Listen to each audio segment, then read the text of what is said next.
It's still action Hmm? items. Still action. We're live now. We're live. Okay, thank you. We'll go ahead and get started. I call to order the meeting of the MBTA Finance Committee for November 10th, 2022. Welcome, everyone. First, we have approval of the summary minutes of October 13th, 2022. Are there any changes? Okay, do we have a motion to approve? So moved, Madam Chair. Second. All in favor? Aye. Opposed, abstained, motion carries. Thank you. Next, moving on to number 3, FY24 budget guidance, Mr. Longy. Thank you, Mayor. This is the time of year where we start our budget discussions. Previously, we've gone through the previous guidance from the committee as far as revenue estimates and how to approach things. This is the first meeting where we're actually rolling out and proposed initiatives for fiscal 2024. There are no initiatives for the local distribution fund. That is, the in and out money that comes in monthly and goes out to jurisdictions as long as they've completed their annual certification. The regional revenue fund budget has one initiative, and we've heard about this at authority meetings, kind of building up to it. To summarize it, the authority has invested $451 million in BRT projects across the region. They're listed on page 2 of the staff report. We are proposing a regional bus rapid transit preliminary deployment plan. And I have to look at Keith because thank you, I got through it. BRT PDP. I actually said it right. This is basically a study and which will result in a deployment plan to kind of make a connection between these various projects. It's important to note that the $2 million requested for the study is less than 0.5% of what the authority already has invested in BRT. Additionally, I think we can see that the authority will be asked to make probably an equal or greater investment in BRTs coming up in the future. So this would be a mechanism to basically make sure that these programs are not only interconnected and planned out region-wide, but it's also important to note that the $451 million is only the BRT funding. Many of our projects also are associated, through interconnectivity with this investment. Keith Jasper and his team have pulled together a study group that includes all the jurisdictions, the transit agencies, also includes representatives from DC and Maryland. And I can stop here. If there are any additional questions, I would look to Keith to help me answer them, or actually look at that as Keith answer them. Behind you. I'm right behind you.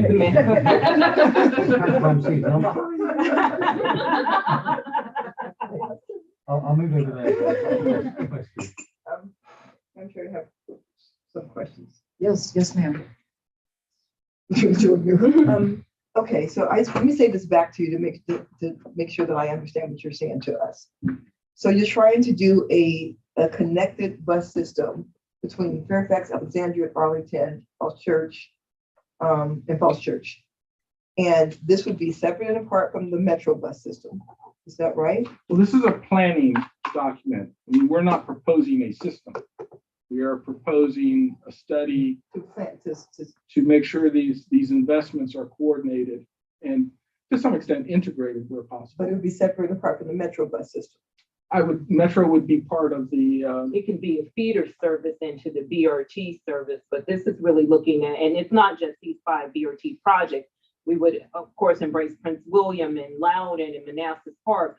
One thing we see when applications for funding come in, it gives us an opportunity to also see where there are gaps in the network, gaps in the modal options that are being advanced.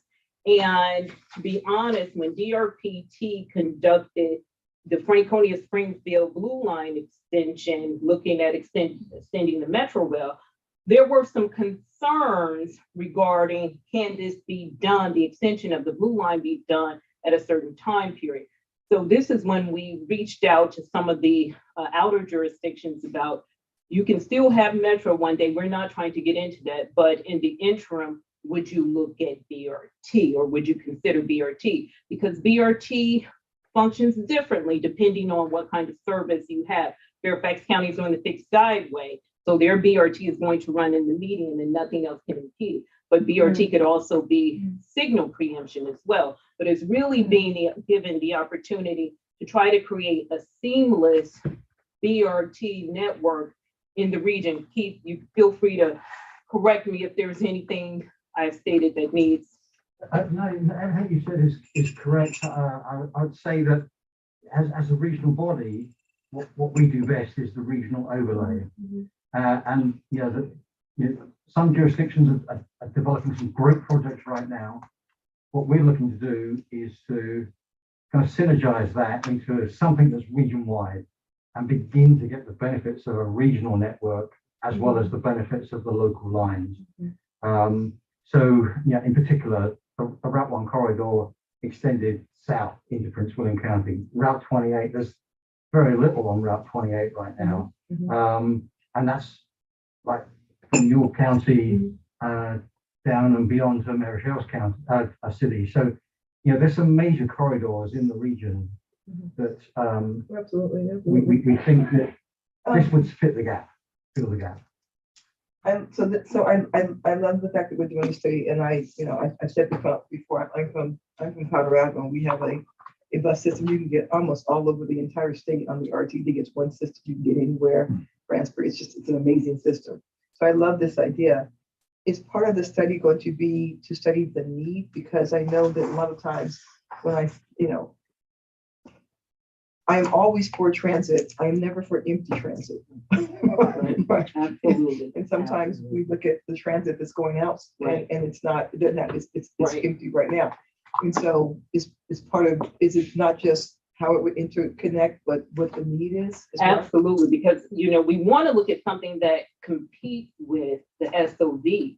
And when I say compete, really incentivizes people to get out of their SOV and to use the system. So it would have to be reliable and frequent and things of that nature. But we need to make sure we look at the need. We don't want to have a plan and it says ridership just isn't there to justify it. But if it does say that, we don't know. This is something that the study will tell us. I will say this was born from the Bus Rapid Transit Working Group that we had as part, and I'm saying have until you adopt next month, as part of the transaction update, where we had all of the localities, the regional entities at the table discussing this, because it gives us something tangible that we can do, something that we have a little more autonomy over. And what I say by that, we already have examples of various BRT systems in the region. Now, they're at various stages, but we do have some examples we can point to. But the goal is to have it seamless for users, regardless of where you are in the region. If you're going from Falls Church to Loudoun County, have it be something that's seamless and that, of course, will compete with the SOV, get people out of their cars. And this would be a commuter system, obviously not a local system, but a commuter system. Are you also looking at paratransit options? Well,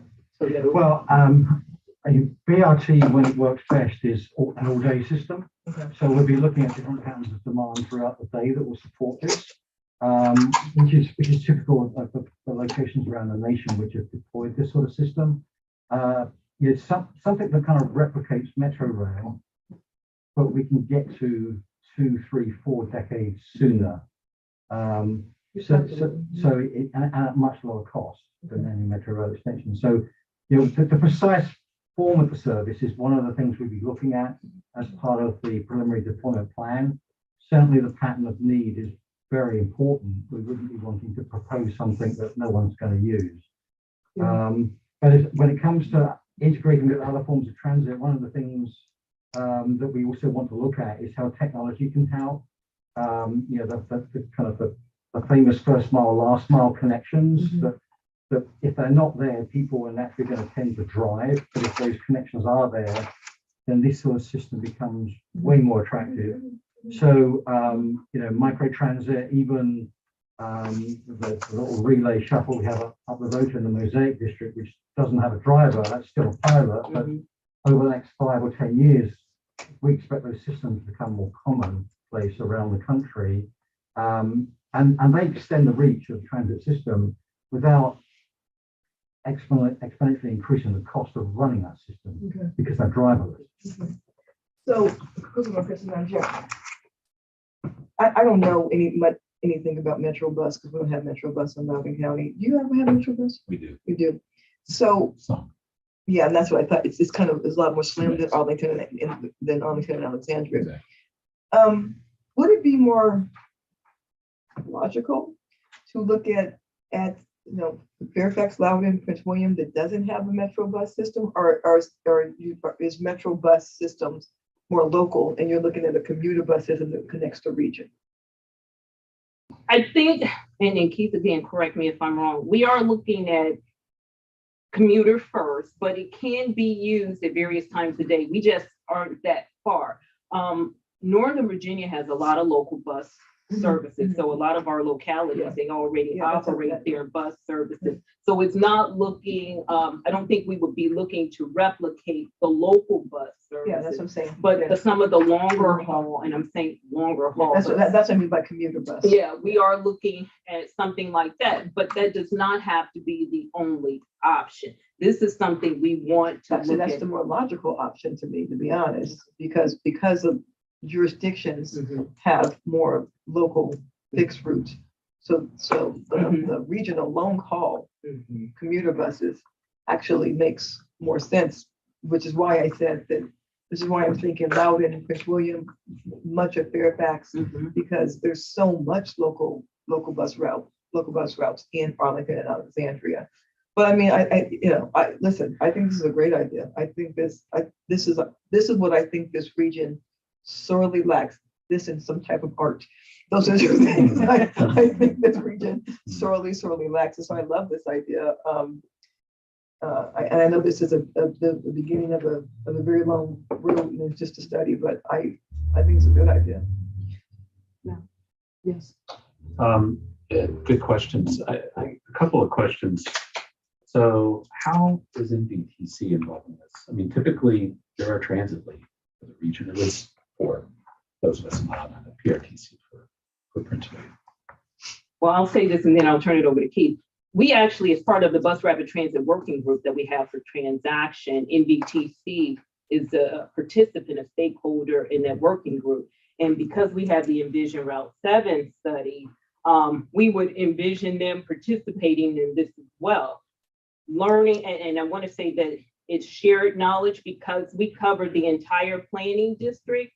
We want to make sure that we can fill the gaps. We're not trying to duplicate what's there, but we are trying to provide some connections where we see that there are gaps in service. And for like the outer jurisdictions, when you see at least the 5 systems we have funding on, what you do not see represented really in Fairfax, you're inside and outside the Beltway, but the outer jurisdictions. And this would be something that would also bring them in as well. And I just want to note to something Keith said, this doesn't mean no to future metro extension. This is really looking at what we can undertake in a lot shorter time frame with a lot less cost behind. But I'll turn it over to Keith too. Yeah, thank you for the question, Supervisor Hafon. The working group that we established some 2 years ago now, we naturally reached out to our friends at NVTC to participate in that work, and they did accept and participate in what we've done. So they've been on board with this from the beginning. I believe they support the initiative for the region. I think a couple of reasons why I think MBTA is uniquely positioned to do this. And number one, this is something that grew out of our work for transaction. And obviously, as you know, when transaction is adopted, we move on to a 6-year program cycle. So by leading this work, we think it's going to give jurisdictions like your own and everyone else some greater refined information that will be helpful in you developing your funding applications back to us. So we can ensure that it's being done in a consistent way, from planning through funding, and ultimately on to implementation and operation. Another key thing is, I would say, is our transportation technology strategic plan is another example of MBTA leading regional initiatives that go beyond our regular primary responsibilities of transaction and the 6-year program. So this is a pathway we've already been down before with technology, and we see technology as being a really integral part of a successful regional BRT system as well. And the other thing I would say is, Monica's alluded to this, I think where we have an advantage over NBTC is our geographic footprint is bigger, and this is to a large extent is connecting the outer jurisdictions to the region and providing meaningful alternatives for folks who right now are the primary ones whose only choice is to drive, and frequently they choose to drive alone. Something we've heard a lot in our surveys is people want meaningful options to driving alone. They drive alone because they've got no choice. Give us a choice, and we think that we kind of understand our outer jurisdictions in ways that probably MBTC wouldn't, because they're not part of their geographic footprint. Okay. And a couple more quick questions. So how is this related at all to the bus transformation study that WMATA is doing, and then we're doing our own in Fairfax and some other jurisdictions? Well, it's consistent and complementary. WMATA's got good objectives in what they're doing in the redesign. I think Alexandria found that when they did their redesign, their ridership went up, and it makes sense, right? I mean, you wouldn't run a business where you kind of provide services to your customers that they were buying 40 years ago when their needs have changed over time, and that's what a bus network redesign is. None of what we would do with the BRT preliminary deployment plan would change that. We are members of part of the kind of the technical group that's working on the Metro bus redesign project, and Metro is part of our BRT working group. So there's kind of plenty of cross-pollination. There's plenty of information exchange that's going on, but the two efforts kind of have slightly different end goals. Okay. So I think they're complementary and consistent, and I would not personally envision any difficulty with that. Okay. Well, obviously this is a complex thing. You've got a lot of players doing similar things. It sounds like one of the things, I mean, frankly, $2 million seems like a lot to me for a transportation study. So I mean, if we're looking at demand and those types of forecasts, I think they've been done for all of these projects individually. They might just need to be rolled up. What I would like to see, frankly, is a statement of work before moving forward, just to make sure we're not duplicating and that it is coordinated with these other efforts that are underway. I mean, I got to tell you, I met earlier this week with Randy Clark. We talked a long time. Yeah, he mentioned that. And he's really focused. He wants Metro to do all the transportation planning for transit for the region. And he made a strong case for that. I made the point that, well, they're not the operator for all the transit. So, Metro needs to think about it in a different way. Well, but I would say something about the outform. Of course, we don't operate, but there are segments of the region that don't have this. Even though we list these 5 projects, it's the 5 that we currently have funding on. But there are opportunities out there, especially in the outer jurisdictions, where you do not have a BRT system. And we want to make sure that, and to get off to what Keith, or piggyback off of what Keith said, the Transportation Planning Board Regional Household Travel Survey, if you're low income, you're 3 times as likely to drive because you live further out. We want to be able to provide some opportunities for that population and this population to have a synergistic, seamless system to the extent possible. Now, I haven't met with Randy Clark yet, so I haven't heard about him wanting to be the transit provider, but I know there are some things that would have to be considered, especially with those jurisdictions that are not a part of the compact. But for us, it's bringing forth a plan that we think could work, because we see the gaps when the applications come into us for funding.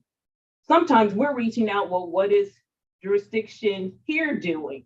Or this project affects this jurisdiction. And for us, when we see these projects and we know that some of the challenges of extending Metro Rail, and again, I have to say this doesn't prevent or exclude Metro Rail extension, but what it does is give us something that is comparable, hopefully, in a shorter time frame. That's helpful. I think if we could see an SOW before moving forward, with this, that would be helpful, just to make sure everybody understands what it is.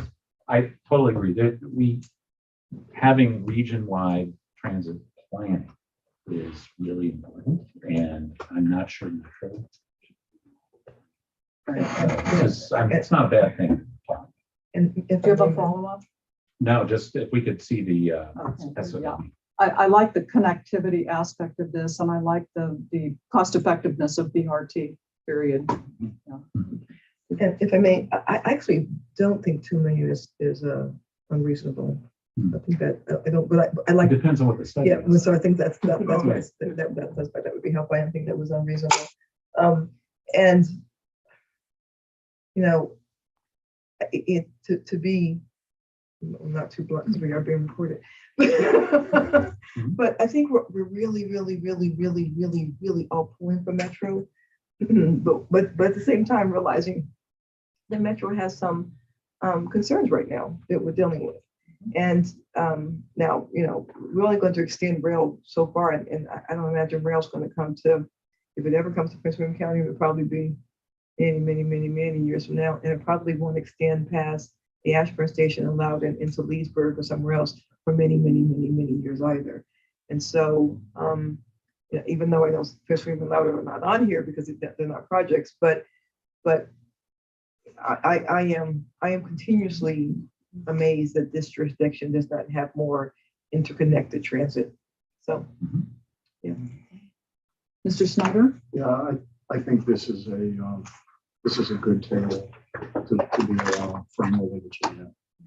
And it can feed into these other things and we'll coordinate with these other things. But I mean, the point about geographic coverage and the point about access at some point, if appropriate and voted on for funding, are all critical elements to this. And there's a little bit of advocacy there. That is, there's a need, it's not being met. And so this is a good place to move forward with this component of our transportation system. So I kind of like the idea. And I like the idea too. I think the chart ought to be clear that additional BRT projects would certainly be part of this plan, not just the ones that are out there right now. Are there any other comments? I do have No action required on this. So we'll I'm sorry, move on. Mayor, beg your I pardon. do have 2 data points this year, actually 3. There is an outline scope of work, so Will we say that? yeah, well, I would like to see it fleshed out a little bit more, but certainly I think we could have something fleshed out a little bit before the next meeting. Also, as to the cost of the project, it's very difficult to estimate these efforts, but as a point of comparison, transaction is a $3.25 million project. And we're finding it's using all of that budget to bring transaction to you next month for adoption. Finally, I just want to note, and I was kind of remiss not noting it earlier, I think with just the funding on the Fairfax BRT, the authority is the largest BRT, and I'm looking at you, but you can't see me. We're side to side. But I think the authority is the largest BRT funder in Virginia. We do have more money on BRT, more funding on BRT than anyone else. But I think, again, part of that is, you know, the Richmond Highway effort and these other efforts. And I do anticipate more funding, to be honest, on BRT in the region.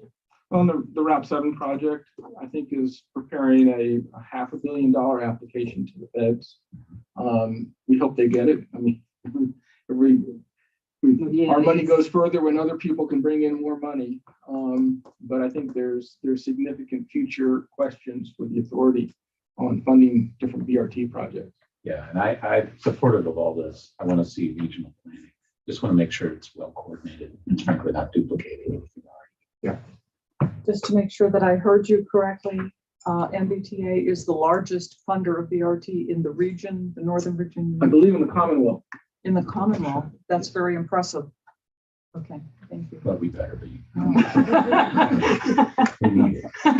we do need- Okay, investment portfolio report, Ms. Oh, Sam. I'm sorry, Mayor, we have a couple of other items. Oh, I'm terribly sorry. If I may, bottom of page 2 starts the discussion on the operating budget initiatives. The first one on Q on there, and I'll be relatively quick. The first one on Q is relatively small. It's a $2,000 annual expense after a $400 one-time expense to basically get some offsite storage. We're finding the offices here that we sublet from NVRC are becoming more and more used by humans, which leaves less room for storage. The next, if there's any questions on that, I'd be glad to respond to them. The next item is the investment consultant. This goes back to the discussion Councilmember Snyder had last month with what type of resources do we have to manage what will soon be a $1.5 billion portfolio.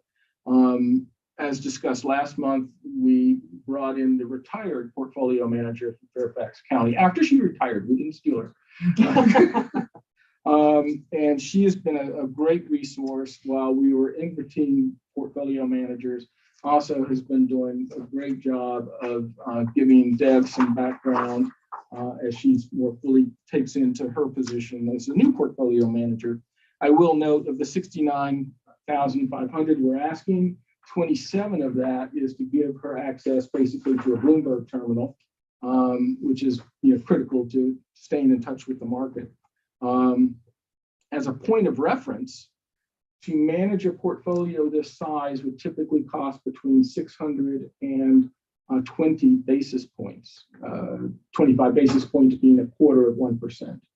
So our investment program is managing this money at a very low cost for the authority. 6 basis points would be $900,000 a year. 20 basis points would be $3 million a year. So I think still a very cost-effective way of getting additional insight. If there's any questions on that item. Can you show others the Bloomberg? It's up and running in the office. I learned my lesson with Seriously, anybody that I wants to take a look at it. It's yeah, it's pretty fantastic. Real true. Yeah. Our next item is contractual legal services. This is looking for a direct legal advisor for the authority. Currently, we rely on the staffing from 4 jurisdictions. It basically allows a little bit of streamlining in that as lawyers work, when you ask them a question, they have to confer. If there's an offshoot of that question, then there's more conference. We have actually not had a lot of heady legal issues come up lately. I think a lot of work was done, obviously, with the remote meeting as we transitioned into and through the pandemic. This initiative would actually allow that time to go back to the jurisdictions from the member participation. The request is $65,000. What I have done is outreach to entities like OmniRide, NVTC, NVRC, and others. And it's very difficult to benchmark against their costs because I'll use as a good example, Town of Dumfries has a police department that certainly drives up their legal bill in the best of circumstances. They have land use, they have zoning. Other entities have, UOSA has really complex engineering contracts, etc. So I think we could actually end up at about 45,000. But I want to go in with enough money to not have to come back if this initiative were to be approved. Are there any questions on that item? Yes, Madam Chair. Yes. So the most logical question, with all due respect to the Council of Councils, is why don't, and it would obviously cost much more, but with the organization this size, with the budget that we're running, what is the hesitation about hiring a full-time attorney for MBTA? I don't think we could give the person enough work. Okay, that's a good answer. That is a good answer. That's a good answer. That's a good answer. Yeah, and they continue. That's That's right, I don't think you- I withdraw my question. All right, moving on. Chair, Yes. I think it's a good idea. You're structuring it here. It makes a lot of sense. Yeah. Next item is the website modernization. I'll be real brief with this one. We actually asked for 250,000 last year. This is an excerpt of that justification. We are asked to split it between 2 fiscal years. So this is the second tranche of that 250,000. Are there any questions on that item? The next and last item is the Nova Gateway dashboard enhancements. I think the dashboard has been presented to the authority several times. I know our staff relies on it very heavily as a source of information. I know jurisdiction staff relies on it very heavily as a source of information. It's a frequent point to as we get requests for information from interest groups, community groups, as well as individual citizens. The enhancements that we're talking about, to summarize them, are the enhancements that the authority members have asked for. A lot of it is to do with moving the 30% funded projects into greater transparency on the dashboard as well. If there's any and the $20,000 maintenance is because this is probably the last major upgrade in this area, and the system will then go into a maintenance mode. Right now, it's being maintained by the developers. So you'll have an annual. If there's no questions on that, I would just wrap up the presentation noting that we are on schedule to work through the budget discussions and have it in front of the committee in time to present to the authority within our policy limits. Any last minute questions for Mr. Longy? Okay. Now it's Ms. Sen. Thank you, Mayor Rochelle. In the packet, the reports are based on the investment activity through the end of September. And since the report has been generated, we are slightly heavy on the negotiable CDs asset category and will refrain from purchasing any more negotiable CDs. On the other hand, we secured a green bond, which is AAA rated by all 3 rating agencies, the World Bank corporate bond, and we got it for a yield of 5%. So looking at the portfolio holdings table on page 2, you can see most of the securities are invested in a 1 to 2 year range. So investing such instruments with a high yield would increase the performance of our portfolio in a falling rate environment. Mike, do you have anything to add? Yeah, I would just point out, Deb, also, we are very excited about the green bond, but she also managed to secure a 5.56 Yankee CD. So almost a 6% Yankee CD. I don't know what that means. I'm sorry? I don't know what that A means. Yankee CD is issued in denominations of typically $10 million at a minimum, and it's issued under New York regulations, US regulations. It's usually a foreign bank raising money in the US for activity in the US. The term Yankee just is an old term that just came from. That's interesting. Thank you. We do have, since the report was written and distributed, we do have a ratings warning on securities from Credit Suisse. We own 2 different types of Credit Suisse, which is a Swiss bank. We have 2 different types of securities from them, totaling 75 million. Our plan at this point, in accord with the investment policy, since 25 million of it matures on the 16th, taking it to 50. Then we have another maturity in March of next year, further reducing it to 45. Actually, that'll be 30 million in Right. total. Our plan is to just let the securities mature out, but we are watching very carefully the Bloomberg feed. One of the things when you look at a bank, you watch very carefully their capitalization levels. This is also the instruments that are Yankee CDs that we have the longest maturity on are also depository instruments. So they're about the best protected instruments within the bank. Yes. So just quickly, you mentioned a falling rate environment. We're not assuming that for our portfolio strategy, right, going forward. Well, All right, just checking. well, we're actually, we are looking at a peak. Yeah. And whenever you have a peak, the difficult part on the investment portfolio is when are you at the apex? Right. So we don't see the apex yet, although there are some warning signs of an apex. And we have to look at the plus side and the negative side on both of those. Good. But to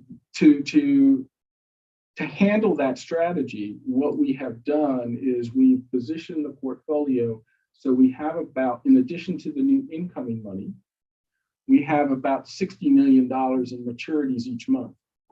So wherever the market goes, we'll have our positive cash flow, which is typically 18 to 22 million, plus 60 million in maturities. So we'll have roughly 80 million to keep grabbing the rising rate and then go as long as we can once we think we're at that apex. But our portfolio as a conservatively managed fixed income portfolio ultimately is always going to follow the market. Yes. We can't beat the market. As rates go up, that's good for us. Yeah. Thank you. Any questions or comments from Mr. Longy? Or Ms. Sen? Okay. Okay, moving on to monthly revenue report, Mr. Longy. I'll be very quick with this. Our revenues are doing very well still. We are watching grantor's tax. We're seeing that long predicted change in the real estate market slow down related to higher mortgage rates, etc. We have checked with the state to make sure that the decline that we've seen is not transactional errors. I think I've mentioned before, we oftentimes ask the state a question about why the money was a little lower this month and we get a boost the next month, but no real explanation in between. But we've also checked with many of the jurisdictions and they're seeing the same thing. So we'll keep an eye on it. It's not something I mention it just to say we're keeping an eye on it. It is not something that's giving me any worries or sleepless nights. Comments or questions? Monthly operating budget. We are 26% of the way through the fiscal year. I'm sorry, we're 33% of the way through the fiscal year, and we've used 26% of the budget. All the lines are in balance. Questions, comments? Yes, okay, that's right. Okay. MBTA update, Ms. Backman? Madam Chair, I do not have anything that will not be said at the full authority meeting. Okay, thank you. Want to thank staff for all your hard work as always. Is there any other business to come before the